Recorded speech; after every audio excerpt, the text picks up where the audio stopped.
yet to tell, can you? You're long and thin. That's not saying you were short and fat before. I'm just saying you're long and thin. There's two things I'm definitely not is long and thin. But anyway, we'll go with that. Eh? Let's see. So, welcome to episode 1, part 2. Well, week 1 was a good week, wasn't it? Going week 1. Loads of thrills and spills. You've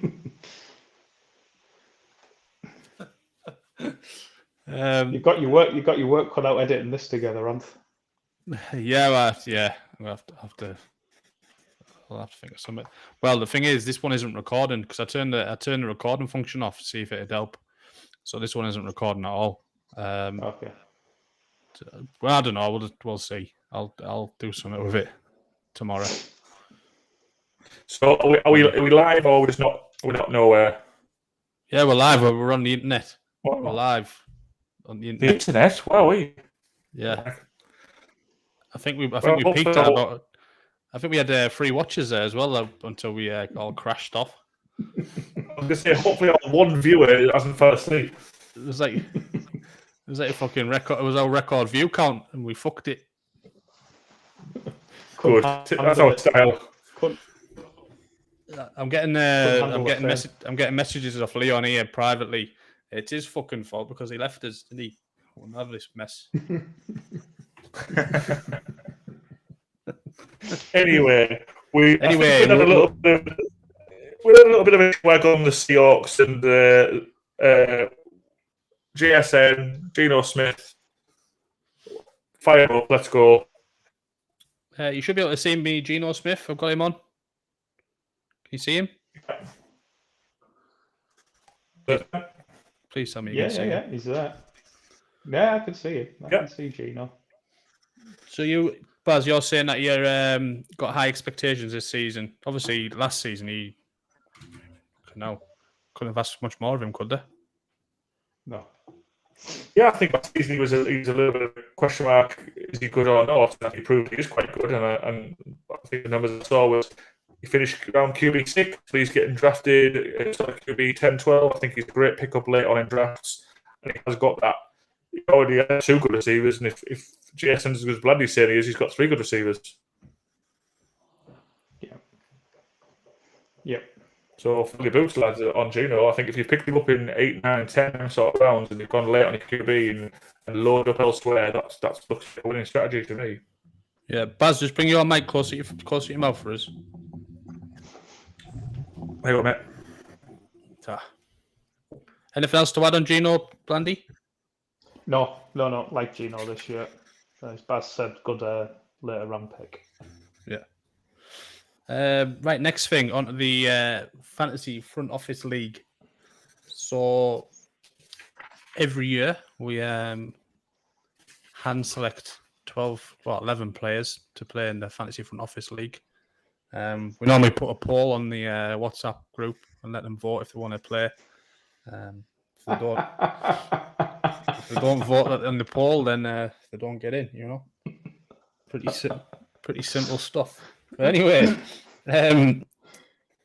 who do you think won the draft? So we drafted on Monday this week. Redraft. There's no fancy double quarterback, super flex. Carry on. I liked Hammer's team a lot. I thought Hammer drafted a good team. Okay, now. And he's the reigning champion from last year as well, isn't he? So yeah, he does give it the old. I haven't done any research. I haven't watched any NFL for 6 months, and then picks up every sort of buzz hype player that's kicking about the draft boards and beat writers. He's on them straight away, a little bit earlier than everybody else. So I think there's definitely mind games going on with that lad. No, he's dead right. I know whose rankings he uses. Ah, right. You see. Well, if they worked last year, he's the champion. I think he's got a good shout at doing it again, hasn't he? Yeah. He uses a set of rankings that this certain person puts out who plays a lot of high stakes stuff. So right. Yeah, I know whose rankings he uses. I won't say who they are, but I know they are. So you said he's made a he's made a roster move already. I know he's the king of the waiver wire, maybe, but in a trade, he's made a roster move already. I've seen. Who's he picked up? It'll be a kicker, is it? It was nobody of any interest really. He Brandon McManus. Jags kicker. Yeah, he got rid of Kendra Miller from the Saints. He'd only drafted a few days ago, and it's a bit like when I've seen all these NFL teams saying "Happy birthday" to so and so, what a great day, and then cutting him within about 10 hours. 2 hours. I think he's in that sort of category, isn't he? Yeah, drafted player and put him out the door. Kendra's done his hammy, that's why he's dropped him. Right. It was unfortunate because Kamara's out the first 3 games and Jamal Williams is absolutely horrendous. So Kendra had a real good shot to stake his claim to be relevant not only for the first 3 games but also to force them to be relevant for the rest of the year. Yeah. And unfortunately, he's picked up a hamstring injury, hasn't practiced the last 2 days, so he's not going to play week 1. That might be all she wrote for him. I mean, horrendous is a little harsh for someone who got 17 touchdowns last season. Well, yeah, but he had 45 rushes. He had 45 rushes from inside the 5-yard line. So I mean, gotta do what you gotta do. Fall in that dirt. That's it. That's it.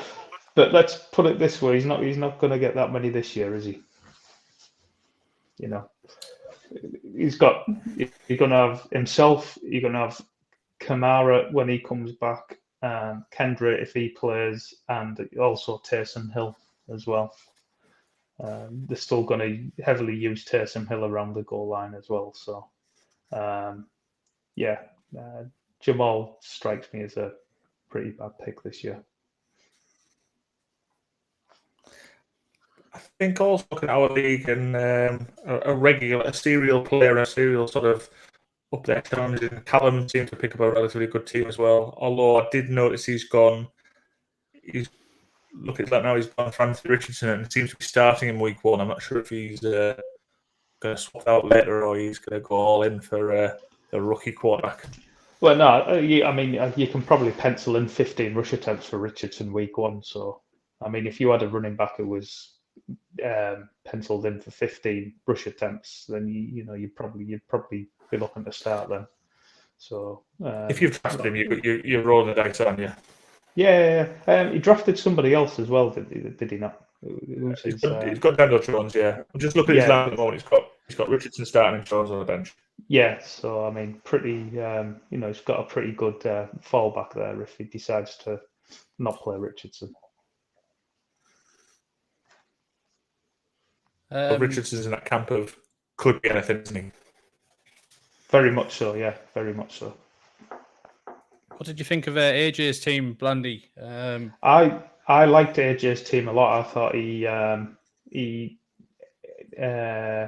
put a lot of work in this off-season, asked a hell of a lot of questions in our private group that we have with him, and seemed to pay attention. Structurally, he built his team very well, I thought. How the actual picks play out, time will tell, but structurally, I thought he built his team very well. Yeah, AJ's one of them ones where he's been playing Premier League fantasy for years, and really competitive in it. He's a competitive twat.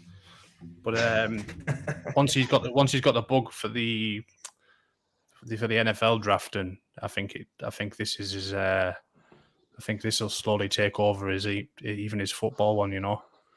Yeah, this is his calling. You think? Yeah, I think he's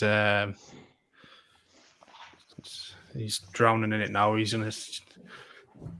be on the pod next year in place of me.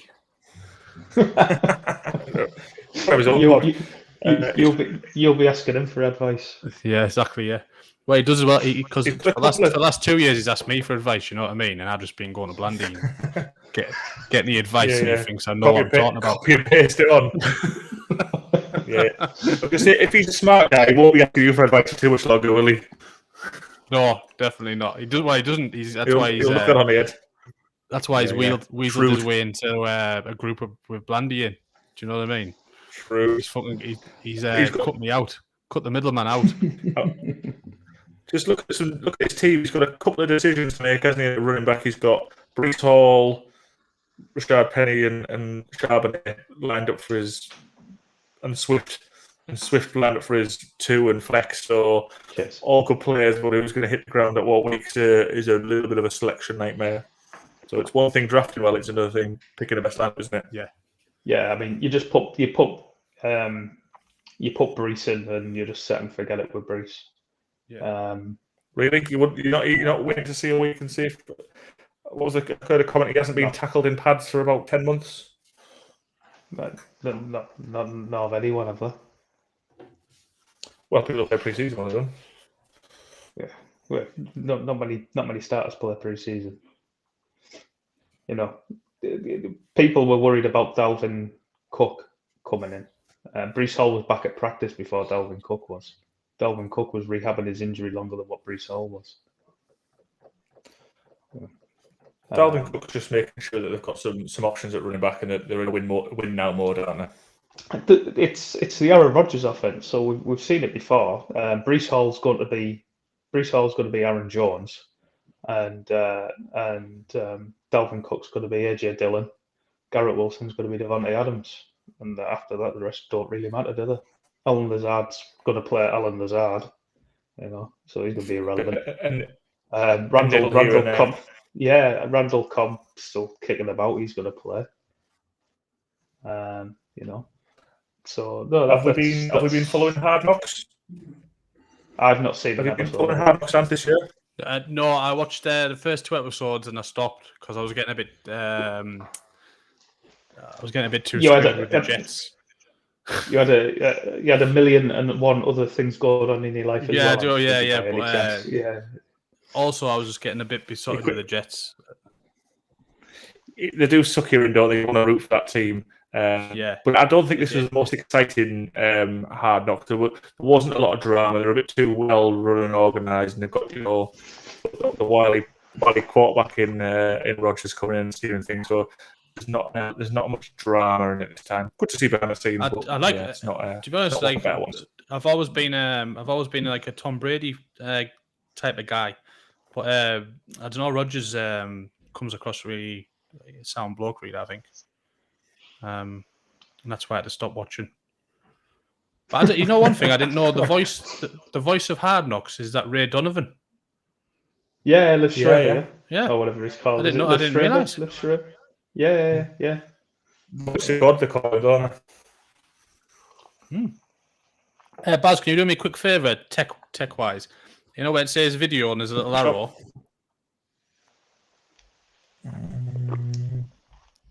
I've put it on a different setup at the minute. 2 seconds. Yeah. And resolution. What's it say there? Resolution. 480. Just standard resolution. Just drop it down one. Gonna go low. Yeah. Yeah. Done. That's the finest Northumbrian water, that is, Hammer.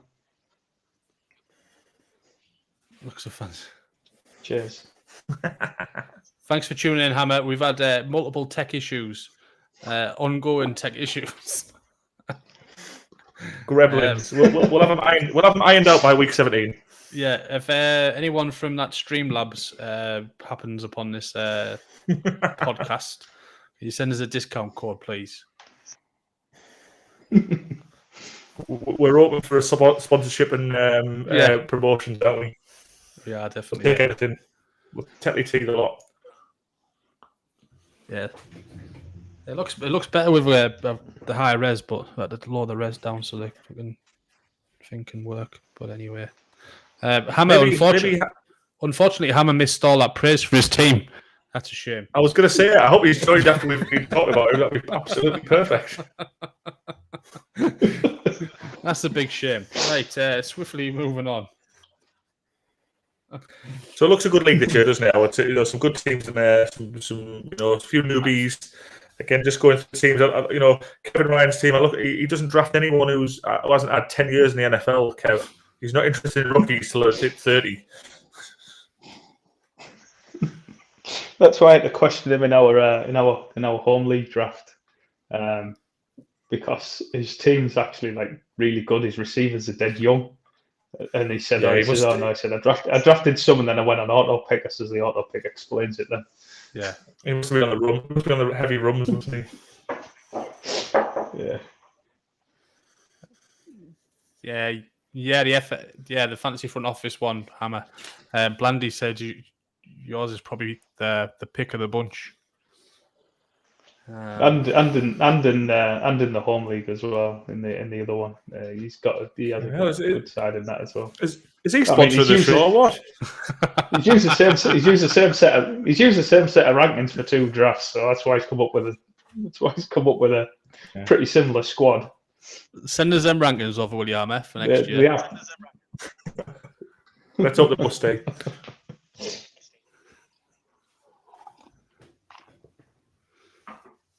Much appreciated. Oh, look, he's trying to butter us up now. Yeah.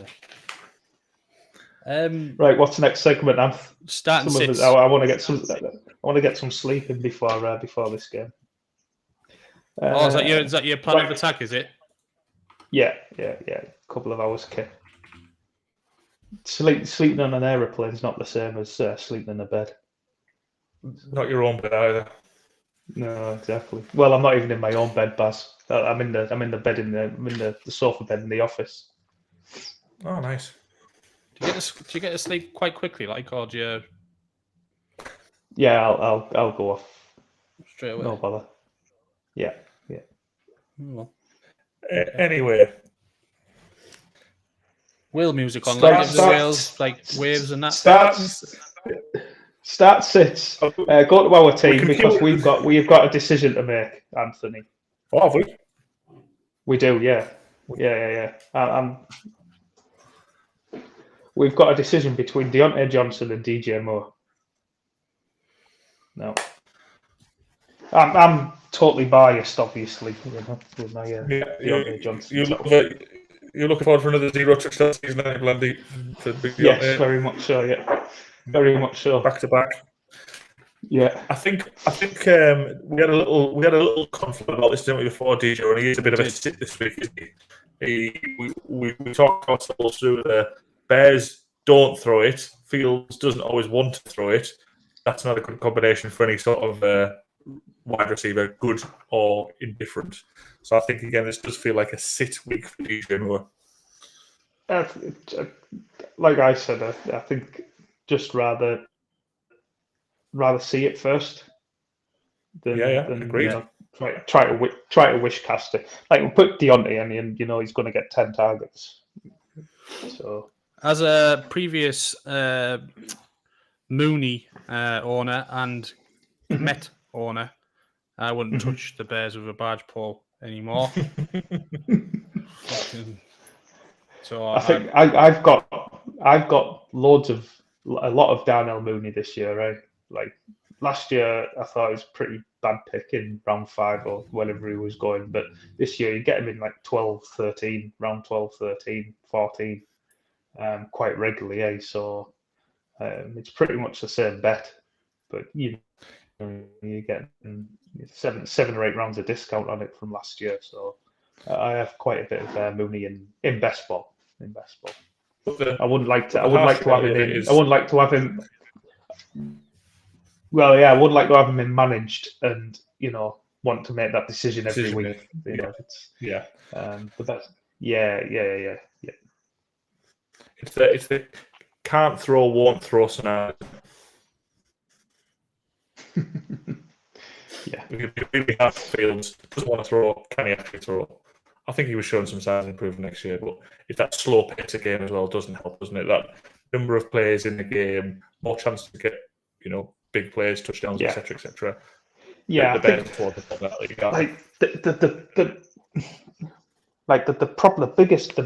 problem is the sacks, eh? Because basically a sack is a drop back. It's a designed throw, eh? And they just keep turning into if you keep turning these pass attempts when you're already a low pass attempt team and you keep turning a high amount of them into sacks, it's backbreaking. And sacks is a quarterback stat more than an O-line stat. And, even in college, even in college where he had a good O-line at Ohio State, he took a gross number of sacks. But you're also, for a team like the Bears, you're not moving the ball particularly easily. If you get sacked, you're going off the field pretty quickly afterwards, aren't you? You're not sort of. It's not like the whole. And then, and if you're playing a decent team, all your offensive players are not getting back on the field for a decent time if they have a long drive. It's not like you've got Patrick Mahomes and he can take a sack and put them 25 yards next play. They're not doing that. The Bears are. Yeah. No, I mean it's that's relevant to just about any team, isn't it? Sacks kill drives. I've got a couple on my stats list, not necessarily relevant to us, but again, people who may have gone for late players with a bit of question marks, fire him in. Sam Howell, I think the quarterback at the Washington Commanders. I think this is a good week to get him involved. If you've got a couple of late QBs and you've got some decisions to make, I think he's a good one to roll the dice on week 1. Got a quite good matchup. Who's he got there? He's got the Cardinals. Yeah, could be absolutely terrible this year. And I think seems to take a good step forward in pre-season. The fact that we didn't see much of him last year, we didn't get a feel for was he good or indifferent. He again profile out of college. I think there's a random quote from Ron Rivera saying he didn't realise how good he was, which is a bit odd since he's the head coach. But I think he's all forces to go. They're all on him. He's got a nice matchup. He's got some good receivers. I think he's a good one to play if you've gone down that road of 2 quarterbacks, lower picks. Yeah, I really like Sam Howell. I thought he was the best quarterback in the draft last year. The NFL obviously disagreed quite a lot. He felt the 5th round, but we'll see how it turns out. He had I thought he was the best quarterback in the promising little pre-season this year, didn't he? Yeah, he was awesome. A couple of flashes. Him and Kenny Pickett. Him and Kenny Pickett were absolutely awesome. I think if you cast your mind back to last season, I was a Kenny Pickett fan.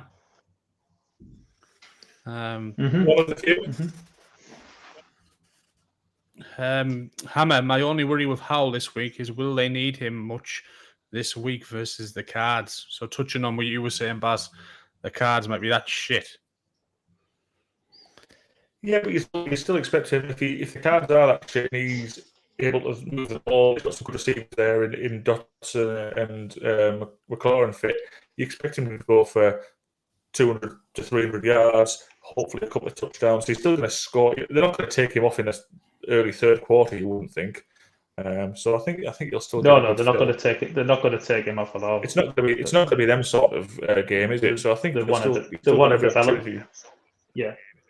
So I think get his confidence. I think that worries a little bit out of the picture. The worry is just kind of how quickly is he getting up to speed. He hasn't got a lot of NFL game time in him, has he? Yeah, it's a great place to start. No. Yeah, the worry is I think what Hammer has is that it's not going to be competitive, and if the touchdowns that they need to score come on the ground and not through the air, then they have no reason to keep pressing, because the Cardinals are not giving them any reason to press on the other side. So I understand Hammer's point where he's coming from. Howell can put up 200-300 yards, but if it's a couple of rushing touchdowns to Brian Robinson at the end of those drives, then that's what's going to kill Howell. But you pay your money, you take your chance. Yeah. I tell you one person that is going to be sat this week, and it's Cooper Kupp. And the only reason I mention him in this segment is because AJ, for one, is flapping because he got Kupp before the injury was announced. And then, so I think he picked him up like 5th pick or something, or whatever else. And then there's a lot of people who've even picked him up in the second round after the news, thinking, well, it might not be as bad. And then he's going to see this specialist and all this. And should people be shitting themselves and looking for trades, or does it depend on what other wide receivers they've got? Yeah, it depends on how you've constructed your roster. Yeah. So if you've gone Cup and then a couple of running backs after Cup, and then you've kind of neglected the wide receiver position, then maybe you do look to move him for someone who's a tier down below him, DK Metcalf, Keenan Allen, Deebo Samuel, etc. One of those wide receivers. But if you've took Cup and then you've gone back around in the second round and you've taken a Garrett Wilson, Jalen Waddle, someone like that, and then you've added another third wide receiver, someone like Jahan Dotson, Deontay Johnson, then you've probably built in enough wide receiver depth there where you can sit him for, I think he's going to be out 3 to 4 weeks. You can probably sit him for that time and you not look to move him, and then hopefully when he does come back, he's the old Cooper Cup, So yeah. I think it definitely does depend on how you've constructed your roster. It feels very knee-jerk to be trading someone before week 1 games if you've picked him in the first or second round. I think you've got to it's okay. You've got to sit tight a little bit, and I agree with that, but people are flapping. Yeah, see, I do one auction draft a year, and you get $500 budget, and I spent $125 on Cooper Cup. Ouch. But yeah, ouch indeed. But I've managed to pick up other good wide receivers along the way. You probably got a couple of you've got some rookies tucked under your belt that you think I can roll them out to cover for himself. You'll be unsurprised to know that I've got Jackson Smith and Jigba. Yeah. Sure. Paid $20 for him. Yeah, paid $20 for him. But I think I got Keenan Allen for $36 or something. So I can't. I've got another decent wide receiver as well. I can't remember exactly who it is. But in that league, I'm not at the moment. I'm not looking to move him on at a discounted price. I don't need to. So Baz, if you were a DK Metcalf owner, for example, and someone approached you and offered Cup for Metcalf, I would at this stage. I'd genuinely, if I've drafted these players, I've spent a lot of my draft capital on them now. These are players I'm getting in the first, 4 rounds, 5 rounds. I'm not making any knee-jerk reaction at this point, and I'm not trading away a 3rd or 4th round player for a potential 1st or 2nd player who was injured. Yeah, that's not my risk profile. Where I made the decision. Yes, I might have gotten lucky. I might have picked him up before any of the injury news was out there, but I've got to live for a little bit. I can't justify trading this early.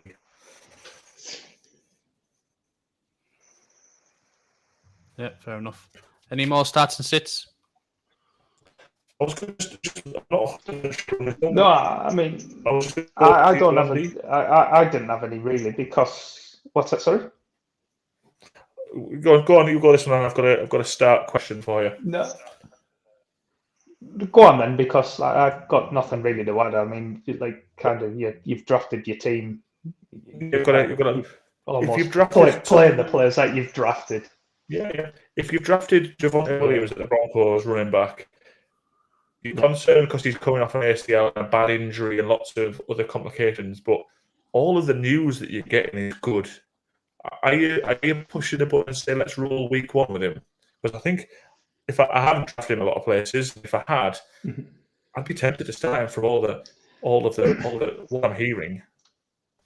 Well, I think if you've drafted him as your second running back, then you're playing him out. You're rolling the dice and you're going to play him. Depending on who your third back is, I guess. But you might yeah, like you have said, picked up, I don't know, a handy usable RB3, and you might think well, it's a bit of a choice. I'll pick Javonte Williams because I think he's going to come back early and come in the season, and again potentially be stuttering back at later season. But I think he's usable week 1. I do. Probably just is from, usable. Just from the noise, just from the noise that the Broncos seem to be making. I think if you were, I'd probably start someone who I mentioned before about it, Brian Robinson. I'd probably start Brian Robinson over him. I think he was going a couple of rounds after him, but I'll probably start him because it's just such a soft matchup, eh? But I don't think there will be too many others that were going in that same range that I will be overly keen to start. What about if you just structured your team to say, I'm going to take Javonte, but I'm not necessarily thinking of him as a starter, so I'm going to go a lot of late round darts on people. So I've gone for a McKinnon or something like that. But I think the usable players, would you be thinking, I want to wait and see what Javonte is going to do for a week or two, or are you happy to pitch him in week 1? I think the news is better than I expected. I think it's better than anybody expected. Like he pretty much had the same injuries what J.K. Dobbins had last year, and J.K. Dobbins missed pretty much the first half of the season, and then when he did come back, he was running as if his leg was about to fall off, and then he had to go back in and get surgery again. And then it was only the last few weeks of the season where he came and he absolutely smashed down the stretch. But it looks like, from everything we've heard and seen, that Javonte is A1 good to go. So no, he would definitely be an outlier going forward. I wouldn't take the injuries that he suffered. I wouldn't take that as gospel going forward for other running backs that suffer the same injuries. He's definitely an outlier. And the other one I've got down is just start Seahawks. If you've got any of those 3 running backs we've touched on, you've got Gino, or you've got 1 or 2. One of 3 wide receivers, you've got 2 running backs. Just fire them all in there. Get them all in your Seahawks this week. Against the Rams, yeah. Next segment is, so this is the one I've added. So there's a lot of casual players out there that are in casual leagues, and there's a chance that there's some gems kind of slip through the net, and they just be sat there on the waiver, unbeknown to the majority of that league. So just after your 2 opinions, there's a chance there might be some gems sat there. Can we identify them, I guess? Yeah, I gave some numbers before. I was surprised to see Nico Collins was less than 30% rostered on Yahoo and Sleeper. When I check, what's his roster there on? 29%, is it? Pull up the stats for last year while we're talking.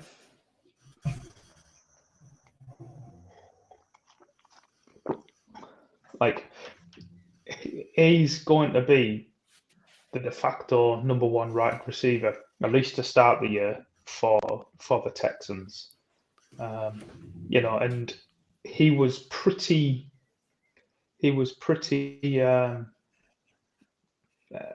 usable last year with Davis Mills a quarterback. So I think with CJ Stroud coming in taking over, it's just upgrade, isn't it? It's an upgrade, yeah, and like there's no way he should be there on 70% of the leagues. He should be going undrafted. Someone, you don't have to start him. Just you pick him up, stick him on your bench, and see how it plays out for the first couple of weeks. Like, just beggars belief, really, that he's still available in over 70% of leagues. I think there's probably that, again, the casual player, there's that the Texans have been awful for a long time. I think shite was the word you were looking for there, Baz. I was it was turd, actually. They've been turd for a long time, the Texans, and therefore I don't want to pick it. And then you go, right, who are the Texans wide receivers? About 4 or 5 names. I don't know who's who and who's good, who's bad and indifferent. But I think what Blandy's saying is this guy's probably number one. And actually, the Texans should be an upgrade. They've got some better coaching in. They've had a good draft. They've got, they're on the up. And if this guy doesn't have to do too much as a wide receiver one in an average team to be usable as flex play, cover for bye weeks, he's definitely worth having on your bench. So yeah, I think I definitely echo that, and I can understand why maybe some of the casual players haven't picked him, but this is a little chance to make an early roster move to bolster yourself deep in the season. Mm-hmm. So this guy is the couple of drafts I have been in. This guy's been picked up pretty quick, I thought. I don't know if the players are just a better standard in the leagues, but he's been picked up in the ones I've been in. But when you look on this, it says roster 0%. I think there must be an issue there with the numbers. But I think he's similar to Collins, though, isn't he? He's a low percentage for what he should be. It's less than. I think it's 5% on Yahoo. 5% rostered Yahoo. I think it was around about 25% on Sleeper when I checked. He looked to be buried to start the preseason, but then Tim Patrick got injured again, and then Judy's done his hamstring. KJ Hamler got released because of his dicky ticker, and then Sean Payton, with his first draft pick of the Denver Broncos, actually traded up, used extra draft capital, traded up into the second round to select Marvin Mims. He had a really, really strong college profile as well. So Mims is definitely a player that you should be stashing on your bench. He's going to start for the Broncos week 1. He'll be on the field in 3 wide receiver sets straight away in week 1. He's getting game time, isn't he? There's not a lot of depth there, so you've got to take a punt on him. Yeah. Hello, Neil. Thank you for tuning in, Neil. In the can we talk about? Is this a takeaway order? That was a takeaway order. It's like he's trying to call Yings. He's trying to call Yings here.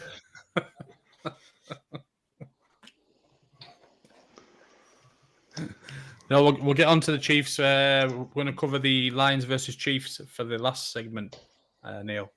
Which we're not far away from. Won't keep you too much longer, Neil. You're all right. Next one, Taji Spears.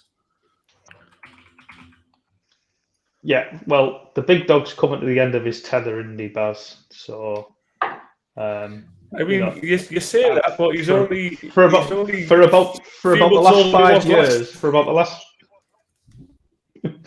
the last 5 years, I've drafted Derrick Henry's backup in just about every league, and it's gone well every single year.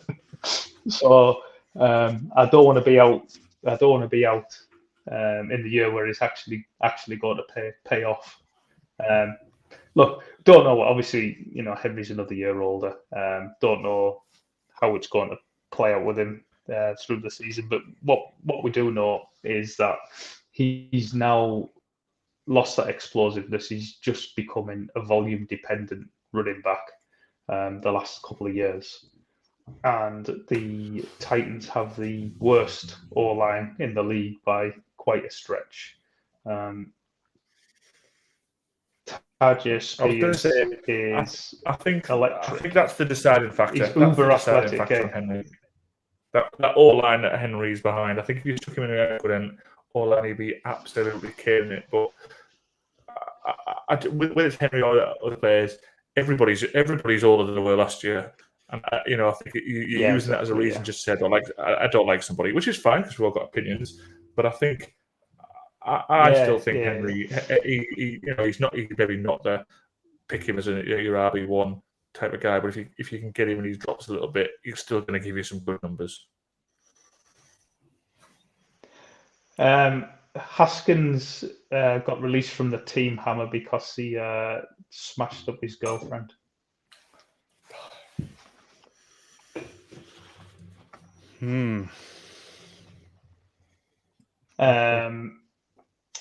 But yeah,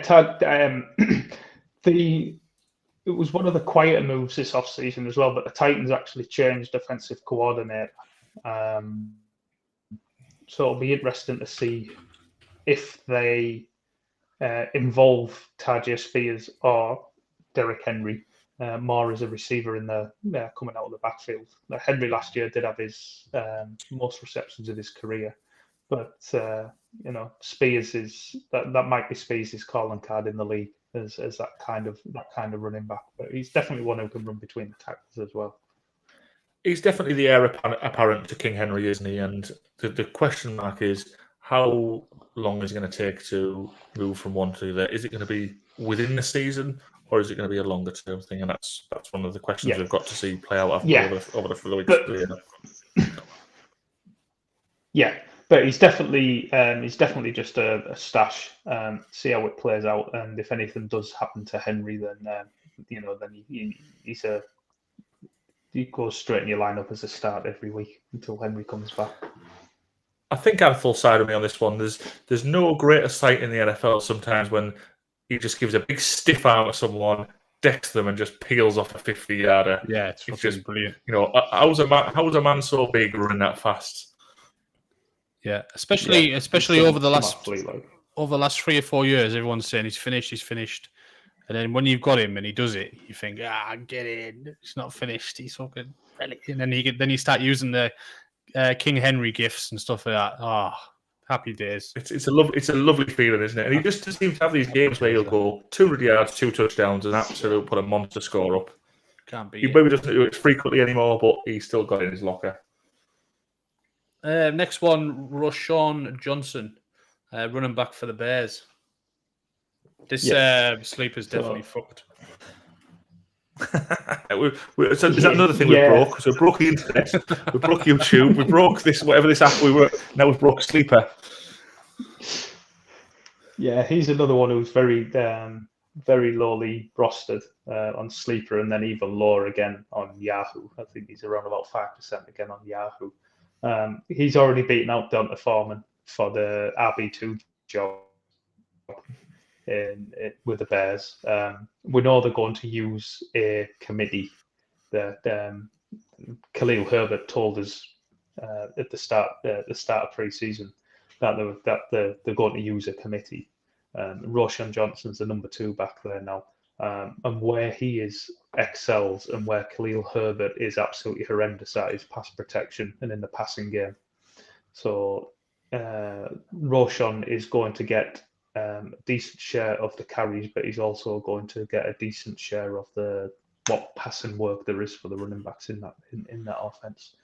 So he's one to stash, keep on your bench, and watch. It feels like a stash rather than a usable anytime soon, doesn't it? Oh, You've got Justin Fields in that running back committee as well, haven't you? So I think you're kind of maybe hoping as well, if he's a little bit of a if Fields gets limited by injury and can't rush as much, or Herbert goes down, then Johnson's stock goes up, and that's why you bench him as a little bit of a multi handcuff.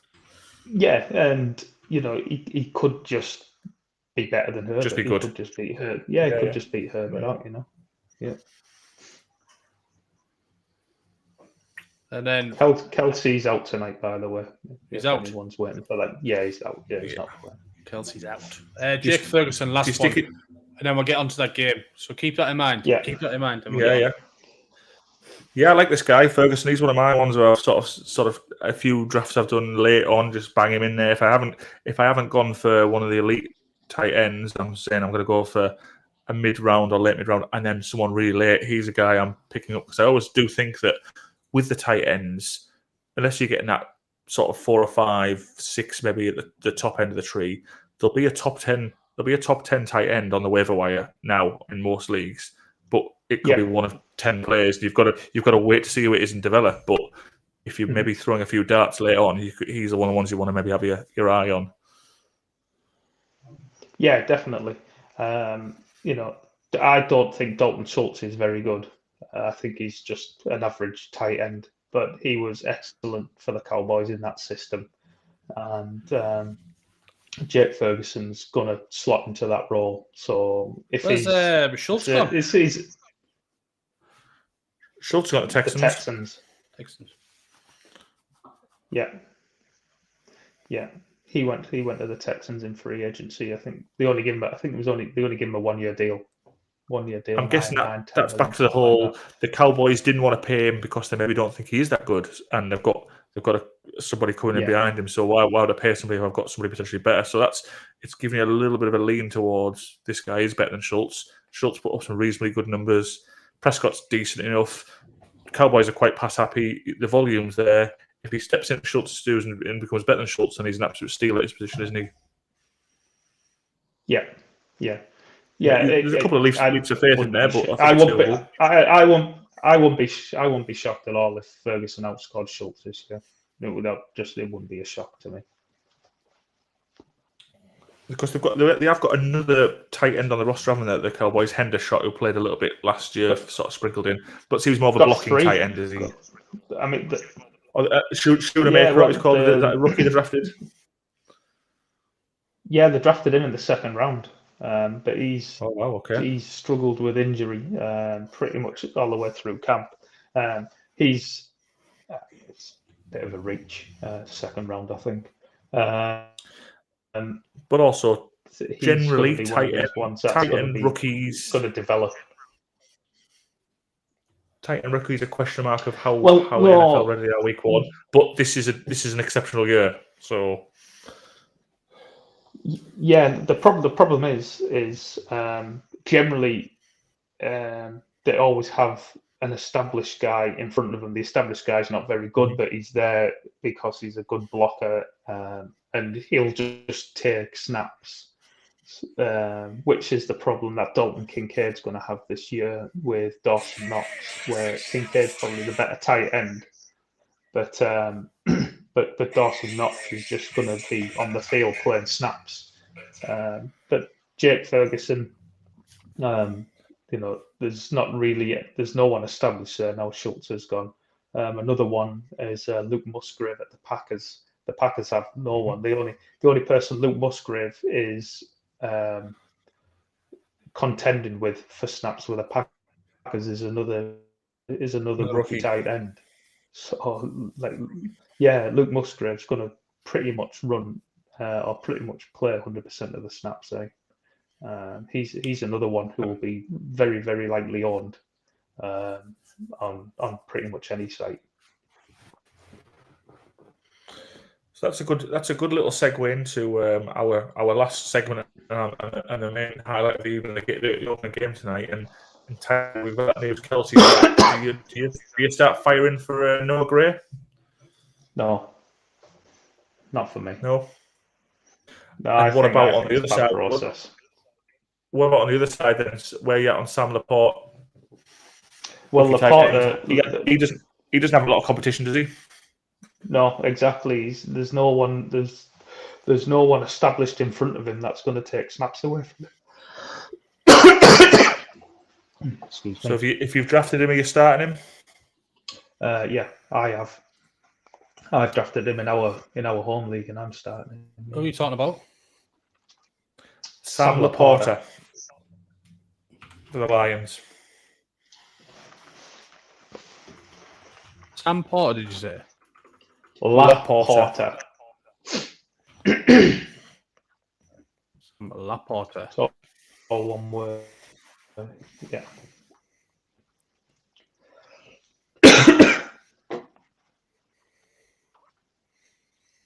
Looks like a fucking unit. Him, Yeah, with Noah Gray. With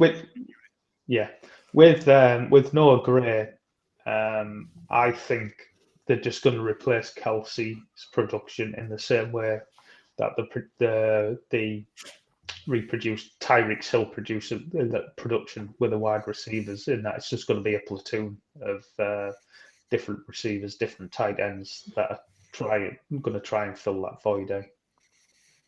Is there anyone? Gray, I've had the question. Like Noah Gray's good athlete. Has flashed a little bit, but He's not LTD. no, Is there anybody you want? Is there anybody you want out of the skill players of the Chiefs? So we've obviously had a question about Rashid Rice, and I always do believe on that. They seem to spread it around so much. Somebody's got to emerge at some point as a strong lead receiver in a big pack of people, and therefore the best choice is the newest person. not I don't know anything really. about. Yeah, not really, because the one who emerged last year was Juju, and he was Juju. So I'm not saying emerge as a stud, but just some. If you have 5 players and they're all at a similar standard, maybe one of them is going to edge more of the other, and I'd rather have the one who's slightly ahead of the pack than just in the pack. But we never know who is slightly ahead of the pack. Yeah. I think it's Sky was your man, is he? I think that's who it'll be. Yeah, I think it'll be Sky Moore. So, say for instance, for some strange reason, someone might have drafted Cooper Kupp and then drafted some injured wide receivers after that, and then somehow ended up with Rashee Rice and Kadarius Toney as well. Mm-hmm. You're not talking about yourself here, are you, Anne?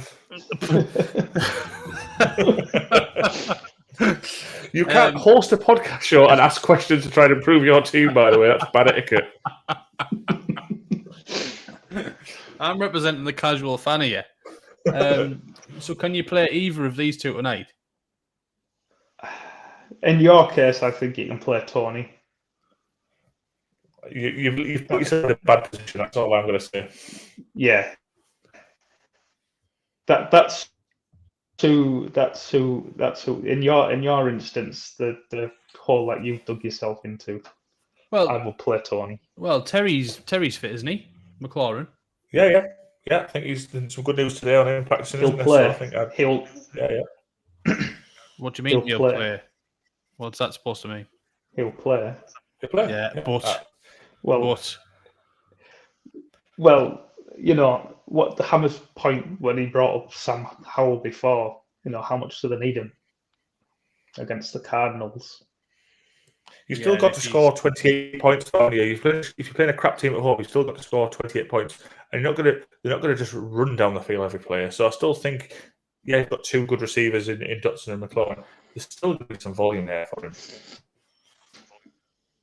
And Jerry Judy's still a bit iffy, is he? Yeah, I think he's trending upwards, but again, it depends on how much they're going to use him. Okay. Well, I don't want to. Hey, this segment isn't about my team, is it? This is we've had 5 minutes on your. We've had 5 minutes on your team, man. You know what I mean? You want to get yourself to bed, leave the mic on, and go to bed.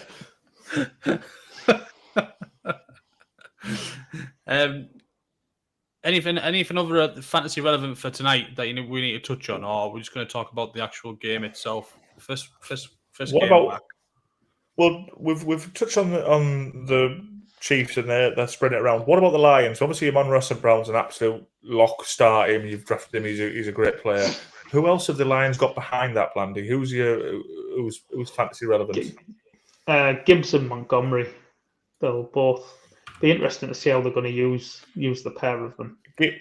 Gibbs is a real good sort of. He's a good player. They seem to reach quite high from the draft. Let's see how they're going to roll him out this season. Are they going to be gentle with him, ease him in, or are they going to say, no, you're a good player, we've gone for you, you're in from week 1? That's going to be a real bit of intrigue, isn't it? Yeah, I think he's straight in. I'd play Gibbs over McKinnon Hammer. Yeah, I think I'm not sure how much McKinnon actually plays early in the year for the Chiefs. They want McKinnon down the stretch. Is that because Pacheco is going to just volume and it doesn't matter if you... No, just his role. Just saving him. His role, yeah. His role. They don't have anybody else in the backfield who can play his role, so they want to keep him fresh for down the stretch, I think. I know we're darting back and forth, but Pacheco, where you at with him, Blandy? Was he a 9th, 10th rounder, 8th rounder, somewhere in there, possibly? Yeah, it's generally around about the 7th, 8th round. Yeah, fine. Just he spent a lot of the off season injured, so is he still was it a ramping broken up? arm or something? Like quite a serious injury, wasn't it? I think. He had two. I think he had a torn labrum, Shoulder. broken, and a wrist, I think, or something like that, wasn't it?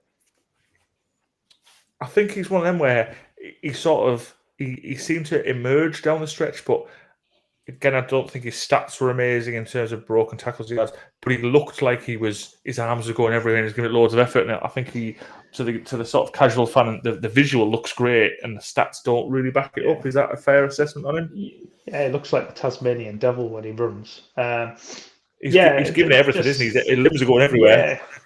Yeah. The problem we have with him is that the Chiefs they just don't run in the red zone. They get the goal line. They're not interested in running.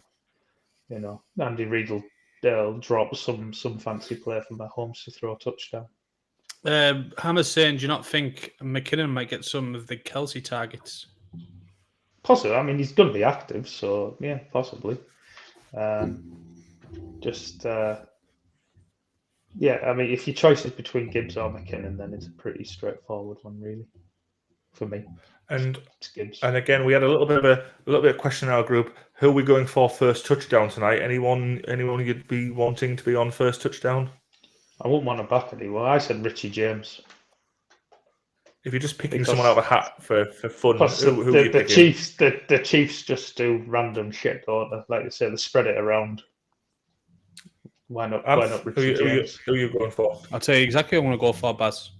Good, As soon thank as I get off this podcast, I'm putting Kadarius Toney in my team, and Kadarius Toney's going to get the first touchdown. I'm going to put £5 bet on as well. Good luck to you. And all proceeds going to the charity of the viewer's choice. Yeah, it's all going on a Showtime Mahomes on Saturday. On the nose. Can we just touch on the other bane of my life? We touched on J.K. Dobbins at the start of the podcast. Let's end it with another fucking runner back. I've seen who you've got lined up here. He's not fantasy relevant. He's not fantasy relevant. He's he's more of the family pet. And I think he's gonna get the rehomed memo soon. Blandy, what has he got any chance? Is this his last season or what? Yeah. He'll. I don't think they're going to pick up his fifth-year option, are they? Is it his last season in the NFL? No. He'll land somewhere, right? You know, he was a first-round pick. He'll land somewhere. He's not a fantasy relevant player. Well, like I said before, it's like if you're if you've backed a horse that many times, you just got to keep backing them until they retire. No, you don't. No, you don't. just make good, smart decisions. That's all you've got to do. Cut your losses, yeah. Anyway, it's I'll let Blandy go and get some sleep. This has gone on for an hour, and the other one's gone on 20 minutes. So good. It's a good game tonight, though, isn't it? You know, hopefully everyone enjoys this game tonight, and it's a good weekend. It's a good slate again. So, Blandy, you going to sleep and then getting up? Yes, yeah. The alarm set for 1:10. Nice. Barry, you watch it in the morning? No. Watch it in the morning. Yeah, not watching it tonight. I'll record it, get up in the morning, and bang it on, and hopefully have some excitement to get the juices going for the weekend. Yeah, definitely. Yeah. Apologies for the technical issues. We've got 2 podcasts fucking hanging about in YouTube, but week 1, we'll look at some of our streaming software. We'll see you again next week. We're going to start firing shorts out. We're going to start firing. I don't know. We'll see what we can do tomorrow. The news 2 might be able to get on Sunday for the red zone. But we'll see. We'll be back next week. We'll be back next week, won't we? Yeah. Yeah. No tech All issues. right. Thanks for tuning in. Peace. Good night, Chief. Peace out. Ciao. Out.